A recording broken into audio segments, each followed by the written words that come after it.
Raphaël Ibanez, l'ancien talonneur, n'a pas du tout apprécié le manque de combativité de ses hommes la semaine dernière à Brive. Les Bordelais étaient donc priés d'en découdre et d'aller au combat face à cette équipe castraise des champions de France qui vont particulièrement attaquer bien cette rencontre avec ce petit coup de pied par-dessus de Rémi Thalès, les castrés en blanc, et ce rebond qui trompe Baye et Cabane, mais pas la vigilance d'Aini Adams qui sauve son camp sur cette action. On joue depuis 2 minutes seulement et déjà une occasion d'essai. Castres manque alors de réussite dans le jeu courant, mais ouvre la marque sur pénalité grâce à Geoffrey Palis. Le CO mène 3-0.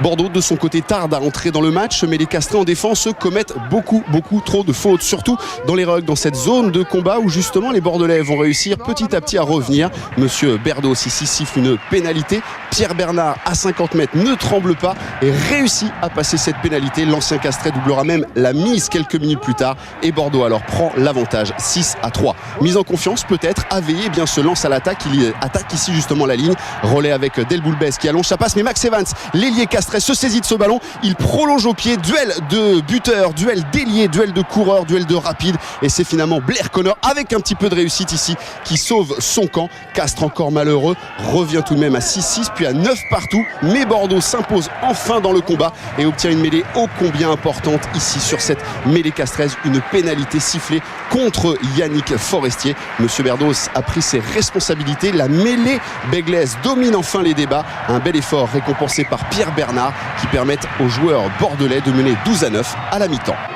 Rodrigo Capo Ortega, forfait de dernière minute côté Castres, semble un petit peu énervé car Castres joue beaucoup, mais c'est Bègle qui mène au retour des vestiaires. Le retour des vestiaires marqué par l'entrée notamment de Rory Cocotte, c'est lui ici qui alerte Boardman qui écarte pour Baye, un relais avec Romain Cabane, le petit coup de pied parfaitement dosé de Romain Cabane et Romain Martial qui vient ici échapper à la vigilance de la défense bordelaise. Romain Martial parfaitement mis sur orbite par ce coup de pied millimétré de Romain Cabane. Martial à la conclusion, c'est un bel essai qui provoque un coup de tonnerre sur Chabandelmas. Les champions de France en effet pour la première fois franchissent la ligne et font le break. Palis, le buteur, ratera la transformation, mais Castres alors prend le large et mène 17-12.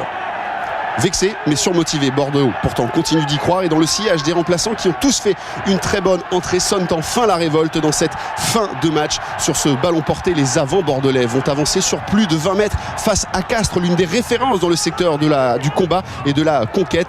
Un ballon porté qui va permettre cette équipe bordelaise de bénéficier d'une pénalité. Voilà aujourd'hui comment les avants bordelais ont construit ce match, comment ils ont réussi à rivaliser face à des Castrais, et grâce à Pierre Bernard qui doublera la mise quelques minutes plus tard, Bordeaux mène de nouveau. Raphaël Ibanez le sait, un point ne peut suffire car dans les rangs castrés, il y a le meilleur réalisateur de l'an dernier, Rory Cocotte, ici à l'image, qui à 10 minutes de la fin permet au CO de reprendre 2 points d'avance. Le suspense est total, l'air irrespirable dans ce chassé croisé permanent.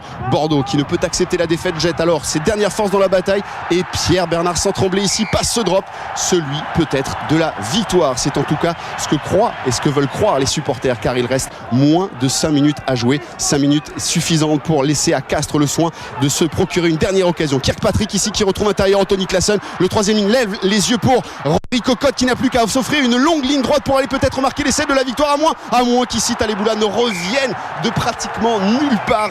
Taliboula qui a quitté son aile gauche pour venir priver Rory Cocotte de l'essai de la victoire. Mais vous le voyez, monsieur Berdos demande la vidéo, il veut juger si oui ou non ce plaquage de Taliboula est dangereux ou pas. Une décision arbitrale qui peut faire basculer la rencontre, ce pourrait être une pénalité pour Castres, mais monsieur Berdos, sur recommandation de son arbitre vidéo, juge ce plaquage tout à fait légal. Taliboula sauve donc Bordeaux de la défaite, énorme soulagement pour Raphaël Ibanez, heureux de faire tomber le champion de France et fier surtout d'avoir retrouvé des guerriers sous le maillot de l'UBB.